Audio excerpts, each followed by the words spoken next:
Welcome to వార్తా 9 ముందుగా headlines చూద్దాం. ఈ ఉదయమే ప్రింట్ అండ్ స్టేషనరీ కమిషనర్ గా బాధ్యతలు చేపట్టిన ఏబీ సాయంత్రానికి రిటైర్మెంట్ శుభాకాంక్షలు తెలిపిన ద్వారకా తిరుమలరావు పట్టాభి.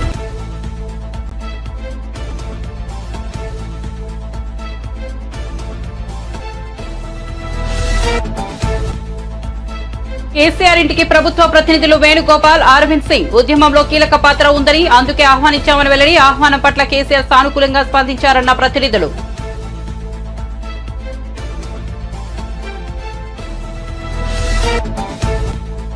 ఏపీ ప్రభుత్వ సలహాదారు సజ్జలపై కేసు నమోదు. నిబంధనలు పాటించే వాళ్లు కౌంటింగ్ ఏజెంట్గా అవసరం లేదన్న సజ్జల వ్యాఖ్యానించారంటూ వార్తలు. సజ్జలపై టీడీపీ నేత దేవినేని ఉమా, లాయర్ గూడపాటి లక్ష్మీనారాయణ ఫిర్యాదు. సజ్జలపై తాడేపల్లి పోలీసులు కేసు. ధ్యానంలో ప్రధాని మోదీ. తమిళనాడులోని కన్యాకుమారి పర్యటనకు వెళ్లిన మోదీ ఇక్కడి రాక్ మెమోరియల్ వద్ద 45 గంటలు ధ్యానం చేయమన్న ప్రధాని. ధ్యానానికి ముందు భగవతి అమ్మ ఆలయంలో మోదీ ప్రత్యేక పూజలు.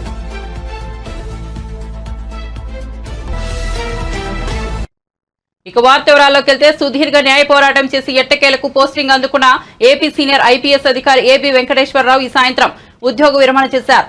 క్వాట్ ఉత్తర్వులను సమర్థిస్తూ ఏపీ హైకోర్టు తీర్పు ఇచ్చిన నేపథ్యంలో ఏపీ ప్రభుత్వం ఏబీ వెంకటేశ్వరరావుకు పోస్టింగ్ ఇస్తుందా లేదా అనే ఉత్కంఠ ఈ ఉదయం వరకు కొనసాగింది. ఎందుకంటే ఏబీ వెంకటేశ్వరరావు మే 31 పదవి విరమణ చేయాల్సి ఉంది. అయితే ఆయనకు రాష్ట్ర ప్రభుత్వం ప్రింట్ అండ్ స్టేషనరీ కమిషనర్ గా పోస్టింగ్ ఇవ్వడంతో ఉత్కంఠకు తెరపడింది. ఈ ఉదయం విజయవాడలోని ముత్యాలంపాడు గవర్నమెంట్ ప్రెస్ లో ఏబీ వెంకటేశ్వరరావు కమిషనర్ గా బాధ్యతలు స్వీకరించారు. సాయంత్రానికి అదే హోదాలో గౌరవప్రదంగా ఉద్యోగ విరమణ చేశారు. పదవి విరమణ చేసిన ఏబీ వెంకటేశ్వరరావుకు APSRTC MD Dwaraka Tirumalarao, TDP నేత పట్టాభి తదితరులు శుభాకాంక్షలు తెలిపారు. స్వీకరించారు. ఎటువంటి కాంట్రవర్షియల్ ఇష్యూస్ మాట్లాడటం సరికాదు. కాబట్టి పోస్టింగ్ ఆర్డర్స్ వచ్చాయి, జాయిన్ అయ్యాను, అంతవరకే పరిమితమవుతాం. ప్రస్తుతం ఇన్నాళ్ళు నాతో ఉండి నాకు తోడుగా ఉండి ధైర్యం చెప్పి వెన్నంటి ఉన్న మిత్రులు, శ్రేయోభిలాషులు అందరికీ నేను ఎప్పటికీ రుణపడి ఉంటాను.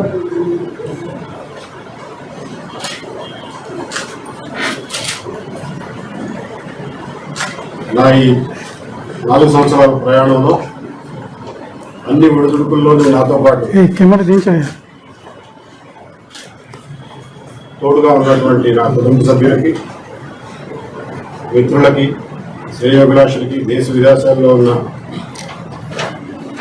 శ్రేయోభిలాషులందరికీ నేను ఎల్లప్పుడూ కృతజ్ఞుడిగానే ఉంటాను. పోస్ట్ రిటైర్మెంట్ ప్లాన్ ఎలా ఉండదు ఇదైన తర్వాత చెప్తాను సార్. ఒక యూనిఫామ్డ్ ఆఫీసర్ గా యూనిఫామ్ తోనే రిటైర్ అవ్వాలనేటువంటి కళ నెరవేరుంది అనుకోవచ్చా, లేకపోతే ఇన్నాళ్ళు మీ స్ట్రగుల్? ఎస్ నెరవేరుంది అనుకోవచ్చు. ఇదే ఆఫీస్లో మళ్ళా పోస్టింగ్ వచ్చి ఛార్జ్ తీసుకుంటున్నటువంటి తరుణంలో మీడియా మిత్రులు అందరూ వచ్చినందుకు మీ అందరికీ కృతజ్ఞతలు.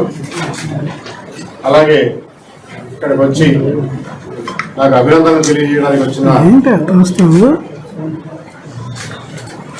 ప్రజలు, స్నేహితులు, శ్రేయోభిలాషులు అందరికీ నా కృతజ్ఞత తెలియజేస్తున్నాను. ఈరోజు నా పదవి విరమణ రోజు కూడా అదే రోజున పోస్టింగ్ ఆర్డర్స్ తీసుకుని ఉదయం పదవి స్వీకరణ చేసి మధ్యాహ్నం పదవి విరమణ చేసేటటువంటి పరిస్థితి కలిగింది.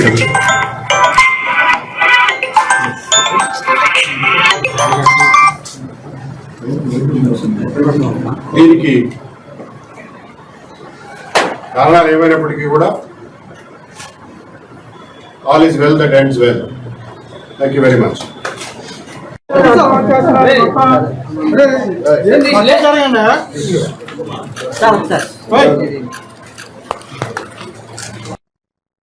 కౌంటింగ్ ఏజెంట్లపై అనుచిత వ్యాఖ్యలు చేసిన అభియోగంపై తాడేపల్లి పోలీసులు ఏపీ ప్రభుత్వ సలహాదారు సజ్జల రామకృష్ణారెడ్డిపై కేసు నమోదు చేశారు.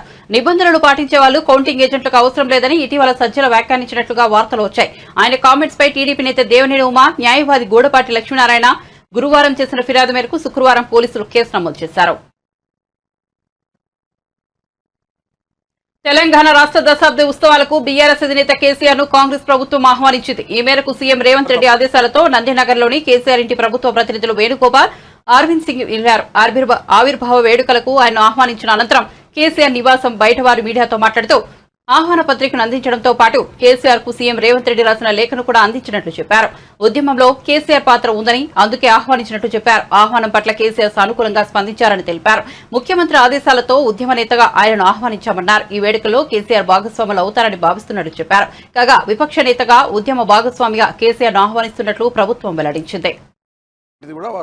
చెప్పడం జరిగింది. వారు వస్తారు వారు అనేటువంటిది ఇంత పెద్ద సందర్భము. ఆ రోజు శ్రీమతి సోనియా గాంధీ గారు ఇన్నేళ్ల కళని సాకారం చేసి తెలంగాణ ఇచ్చినటువంటి తల్లి కూడా ఈ ప్రోగ్రాంలో పార్టిసిపేట్ అవుతూ ఉంది. దీన్ని రాష్ట్ర ప్రభుత్వం అత్యంత ప్రతిష్టాత్మకంగా తీసుకొని అందరు స్టేక్ హోల్డర్స్ని కూడా ఇన్వాల్వ్ చేసి తెలంగాణ లోపల భాగస్వాములందరినీ కూడా ఇన్వాల్వ్ చేసి ఈ కార్యక్రమం రాష్ట్ర ప్రభుత్వం పెద్ద ఎత్తున చేస్తూ ఉంది. కవులు, కళాకారులు, అన్ని రంగాల వాళ్ళందరినీ కూడా దీంట్లో ఇన్వాల్వ్ చేస్తూ ఉన్నాం కనుక తప్పకుండా అందరూ పెద్ద ఎత్తున దీన్ని పార్టిసిపేట్ చేసే దిశలో వీరి భాగస్వామ్యం కూడా మాజీ ముఖ్యమంత్రి గారి భాగస్వామ్యం కూడా ఉంది కనుక వారిని సగౌరవంగా మేము ఆహ్వానించడం జరిగింది. వారు కూడా సానుకూలంగా స్పందించారు.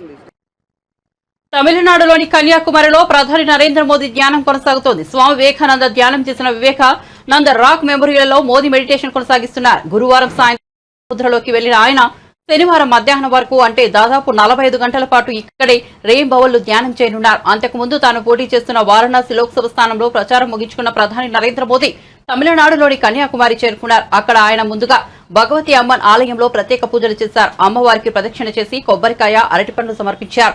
ఆలయ పూజారులు ప్రధానికి అమ్మవారి చిత్రపటం అందజేశారు. ఇక ప్రధాని మోదీ పర్యటన సందర్భంగా కన్యాకుమారిలో అధికారులు ప్రత్యేక భద్రతా ఏర్పాట్లు చేశారు. కాగా 2019లో ఎన్నికలు ముగిశాక కేదార్నాథ్ గుహాల్లో ధ్యానం చేసిన ప్రధాని ఈసారి తమిళనాడు కన్యాకుమారిలోని వివేకానంద రాక్ మెమోరియల్ ను ఎంచుకున్నారు.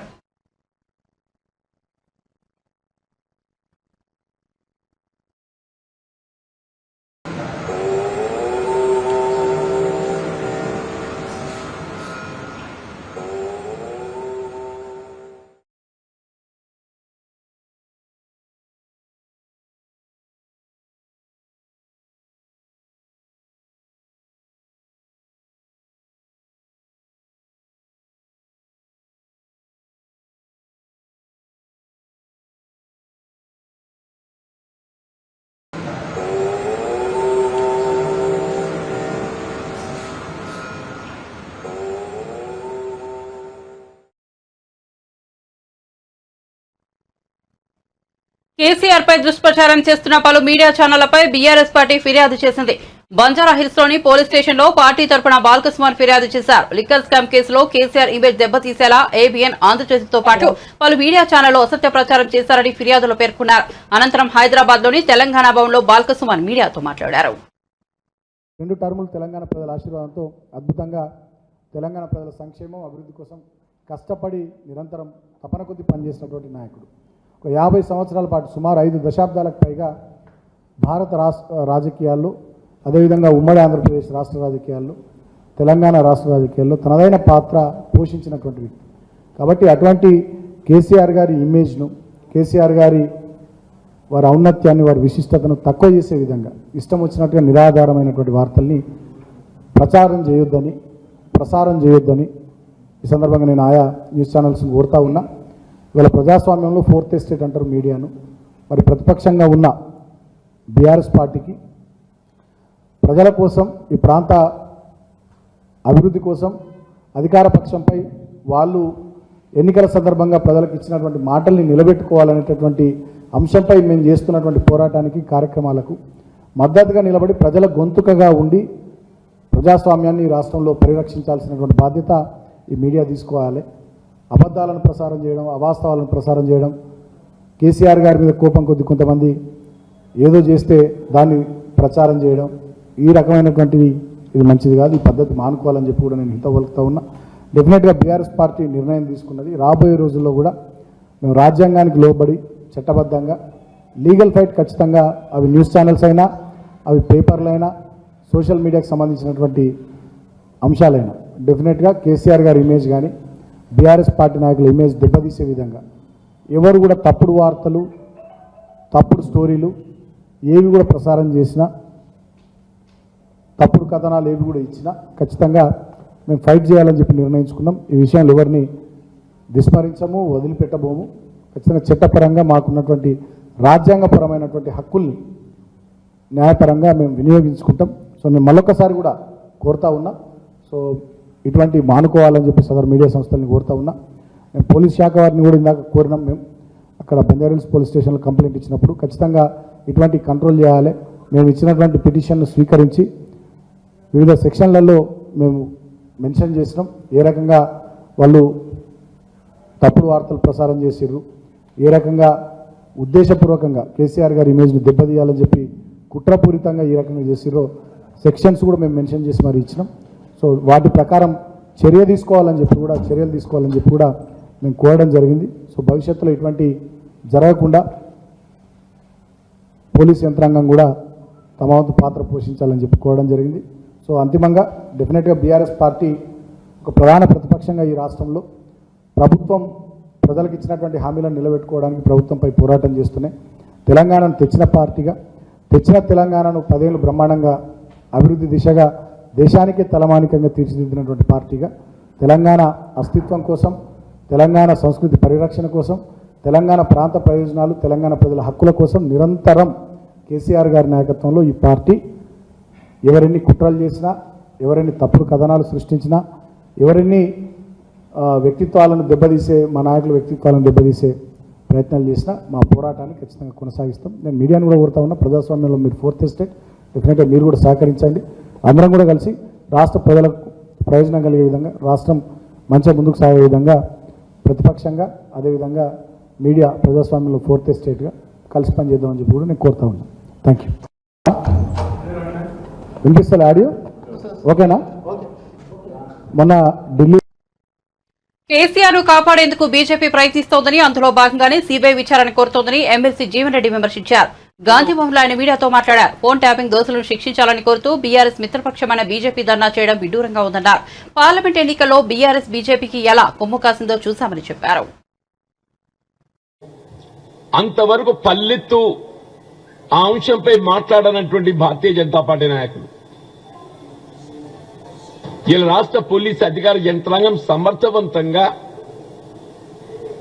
వీళ్ళందులో ప్రధాన పాత్రదారుడైనటువంటి రాధాకిషన్ రావుతోని కన్ఫెషన్ స్టేట్మెంట్ రికార్డు చేపించడం జరిగింది. మరి ఎవరెవరి టెలిఫోన్ ట్యాపింగ్ చేయడం జరిగింది, ఏ పరిస్థితుల్లో చేయడం జరిగింది, ఎవరి సూచనకు అనుగుణంగా చేయడం జరిగింది, అవన్నీ కూడా కన్ఫెషన్ స్టేట్మెంట్స్ అన్ని కూడా రికార్డు చేపించడం జరిగింది.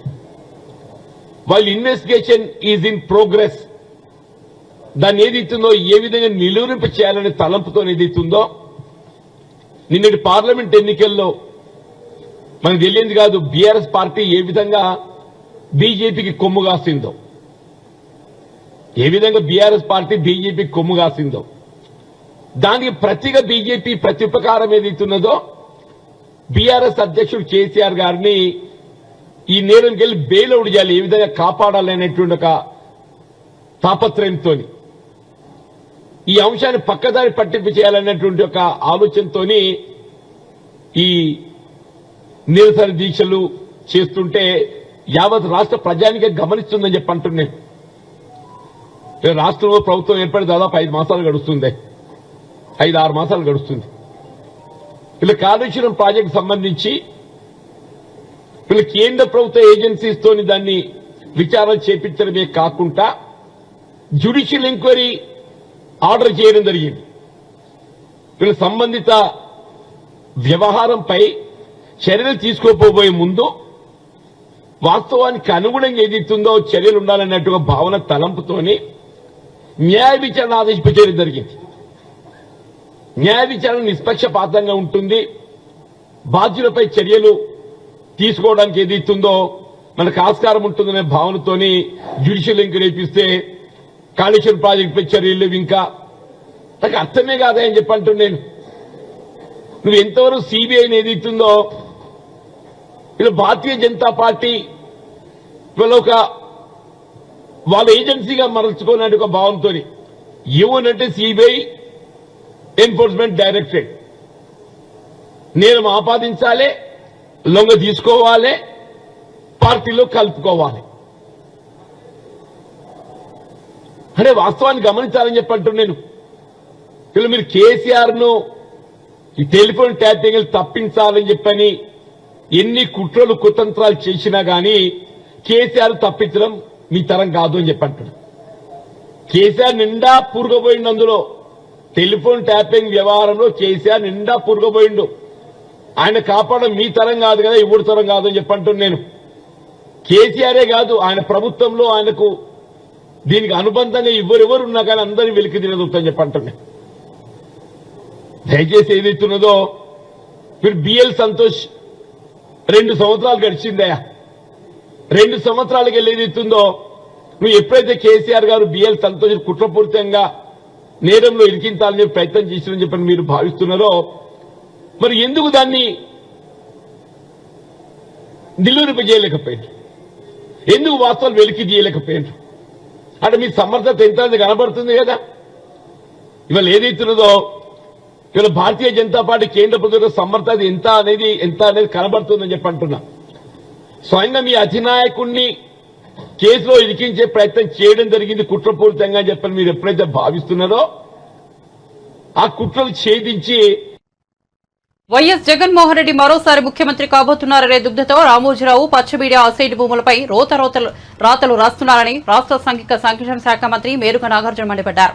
ఆయన గురువారం తాడేపల్లిలోని వైఎస్ఆర్సీపీ కేంద్ర కార్యాలయంలో మీడియాతో మాట్లాడుతూ దళితులకు వారి భూములపై హక్కులు కల్పించాలని సీఎం జగన్ చట్టం తెచ్చారని, అది కూడా 2003కు ముందే ఉన్న భూములపైనే హక్కులు కల్పించారని తెలిపారు. ఇదంతా పారదర్శకంగానే చేశారన్నారు. దాడులు, అఘాయిత్యాలు, అమానుషాలు వైఎస్ఆర్ కాంగ్రెస్ పార్టీ కేడర్ మీద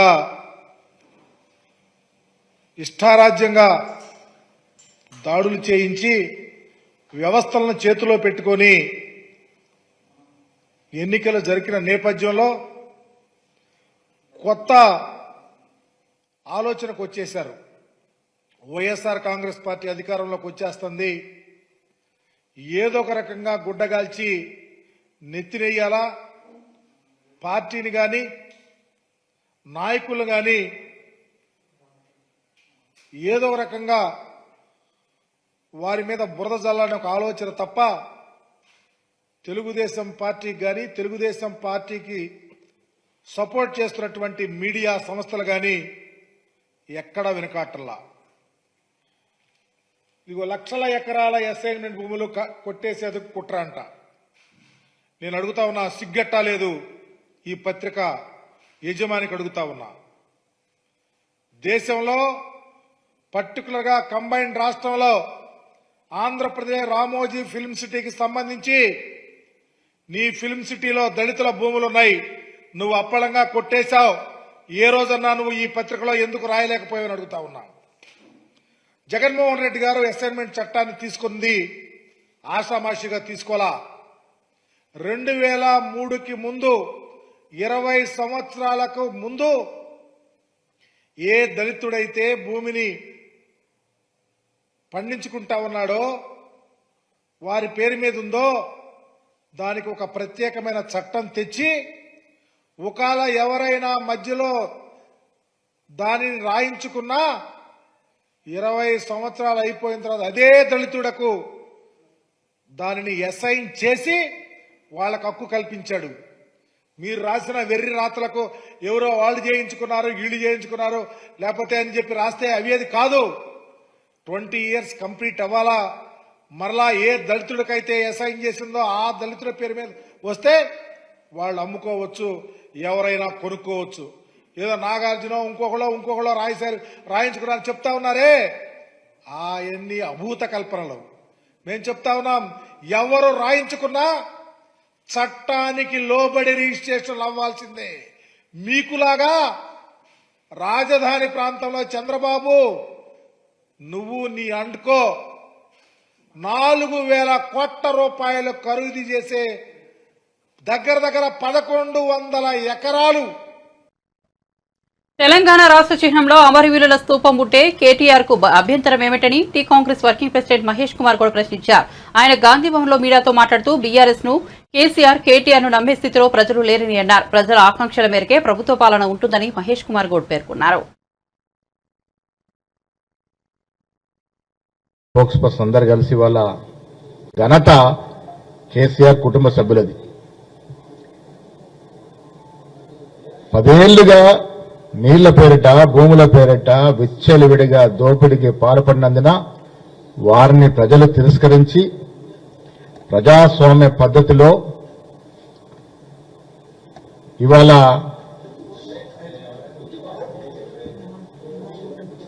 కాంగ్రెస్ పార్టీని తెలంగాణ ప్రజలు గెలిపించినారు. దానికి కారణం ఏంటంటే వారు చేసిన దోపిడీ ఇంత అంత కాదు. ఆ దోపిడీకి నిరసనగా ప్రజలు ఓట్లేసి ఇవాళ కాంగ్రెస్ పార్టీని గెలిపించినారు. కాంగ్రెస్ పార్టీ ఇవాళ 4 నెలలుగా రేవంత్ రెడ్డి గారు ముఖ్యమంత్రి ఆధ్వర్యంలో చేస్తున్నటువంటి ప్రతి కార్యక్రమం, వేస్తున్న ప్రతి అడుగు ప్రజల ఆకాంక్షలకి, ప్రజల ఆశలకి 1969 ఇప్పటి వరకు తెలంగాణ ప్రజలు నిజమైన తెలంగాణ వాదులు ఏది కోరుకున్నారో ఆ దశగా అడుగులు పడుతున్న ఈ తరుణంలో కేటీఆర్ ఇతర టీఆర్ఎస్ నాయకులు రోడ్ల మీదకి వచ్చి హంగామా చేసే ప్రయత్నం చేస్తా ఉన్నారు. తెలంగాణ ప్రభుత్వ చిహ్నం దాంట్లో కొంత మార్పులు చేర్పులు చేయాలనే ఆలోచన రేవంత్ రెడ్డి గారి ప్రభుత్వం చేసినప్పుడు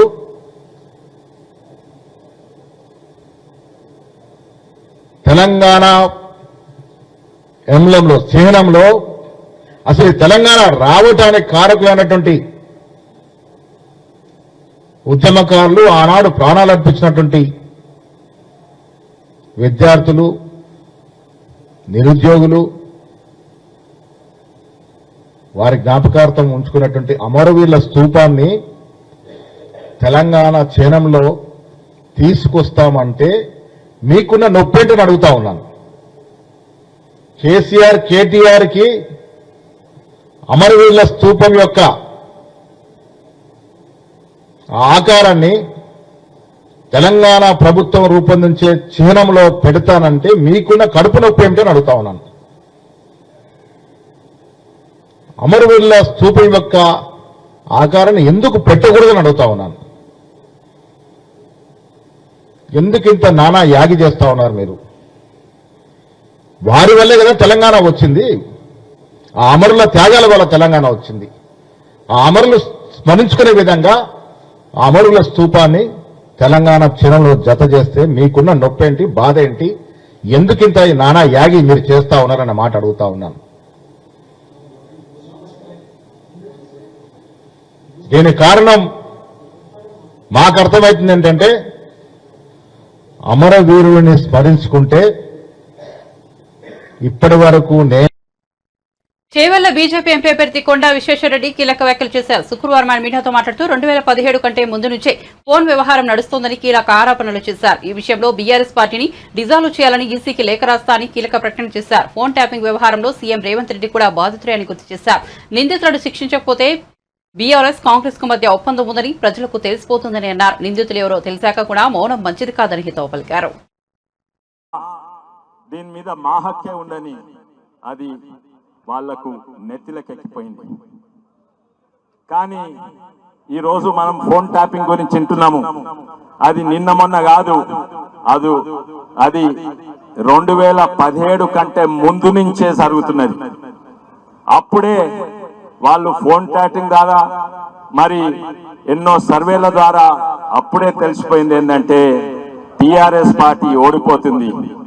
అందుకే ఎంతో మందిని హింసించిండ్రు, ఎంతో మందిని బైండ్ ఓవర్లు చేసిండ్రు, ఫోన్ ట్యాపింగ్లు చేసి అది కూడా ఎట్టి పరిస్థితులు ఓడిపోతామని మొట్టమొదటి తెలంగాణ ప్రభుత్వము 5 ఏళ్లు కూడా పాలించలేకపోయినరు. అది ముందస్తు ఎలక్షన్స్ పెట్టుకున్నారు ఆ భయానికి. అప్పటి నుంచి ఇప్పటి వరకు ఫోన్ ట్యాపింగ్ల ద్వారానే లేకుంటే పోలీస్ ఒక యంత్రంగా లేకుంటే ఒక ఆయుధంగా అస్త్రం తీరుగా వాడుకోనే గెలిచిన పార్టీ అది టిఆర్ఎస్ పార్టీ, ఇప్పుడు బిఆర్ఎస్ పార్టీ.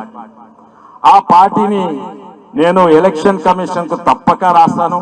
ఆ పార్టీని డిజాల్వ్ చేయాలి. అది పొలిటికల్ పార్టీగా ఉండొద్దు, అది డిజాల్వ్ చేయాలి.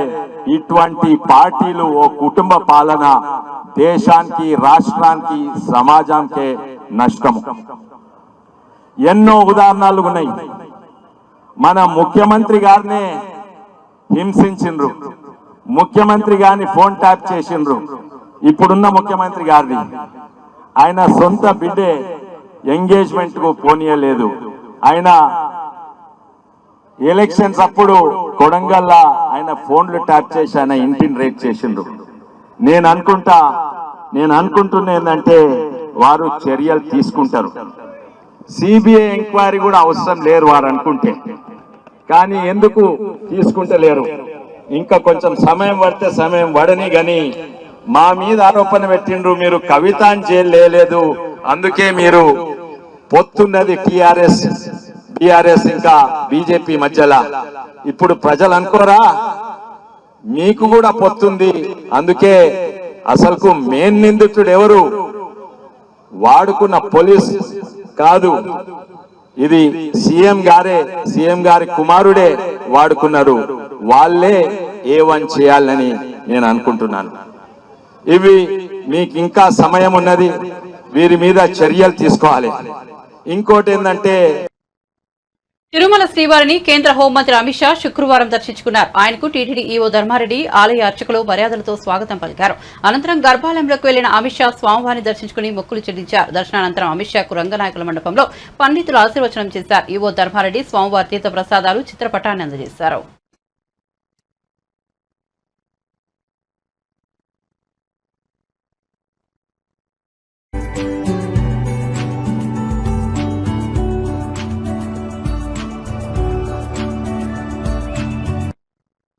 రెండు రోజుల ముందే కేరళ తీరాన్ని తాకిన నైరుతి రుతుపవనాలు ముందుకు కదిలేందుకు అనుకూల పరిస్థితులు ఉన్నాయని భారత వాతావరణ సంస్థ వెల్లడించింది. ఏపీలో ప్రస్తుతం అత్యధిక వేడిమి నెలకొందని, రుతుపవనాల ఆగమనానికి ముందు ఉష్ణోగ్రతలో పెరుగుదల సహజమేనని ఐఎండీ వివరించింది. మరో 2-3 రోజుల పాటు ఏపీలో అత్యధిక ఉష్ణోగ్రతలు కొనసాగుతాయని పేర్కొంది. జూన్ 5లోపు రాష్ట్రంలోకి రుతుపవనాలు ప్రవేశిస్తాయని వెల్లడించింది. ప్రస్తుతం నైరుతి రుతుపవనాలు కేరళ, ఈశాన్య రాష్ట్రాల్లో విస్తరించాయని ఐఎండీ తాజా బులెటిన్లో తెలిపింది. బులెటిన్ ముగించే ముందు హెడ్లైన్స్ మరోసారి చూద్దాం. ఈ ఉదయమే ప్రింట్ అండ్ స్టేషనరీ కమిషనర్ గా బాధ్యతలు చేపట్టిన ఏబీ, సాయంత్రానికి రిటైర్మెంట్ శుభాకాంక్షలు తెలిపిన ద్వారకా, తిరుమలరావు, పట్టాభి.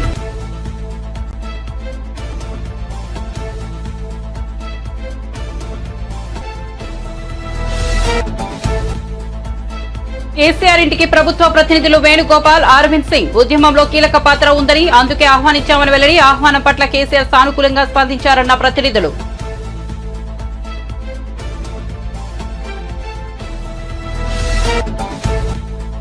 ఏపీ ప్రభుత్వ సలహాదారు సజ్జలపై కేసు నమోదు. నిబంధనలు పాటించే వాళ్లు కౌంటింగ్ ఏజెంట్కు అవసరం లేదన్న సజ్జల వ్యాఖ్యానించారంటూ వార్తలు. సజ్జలపై టీడీపీ నేత దేవినేని ఉమా, లాయర్ గూడపాటి లక్ష్మీనారాయణ ఫిర్యాదు. సజ్జలపై తాడేపల్లి పోలీసులు కేసు. ధ్యానంలో ప్రధాని మోదీ. తమిళనాడులోని కన్యాకుమారి పర్యటనకు వెళ్లిన మోదీ ఇక్కడి రాక్ మెమోరియల్ వద్ద 45 గంటలు ధ్యానం చేయమన్న ప్రధాని. ధ్యానానికి ముందు భగవతి అమ్మ ఆలయంలో మోదీ ప్రత్యేక పూజలు. మరిన్ని అప్డేట్స్ కోసం చూస్తూనే ఉండండి వార్త 9.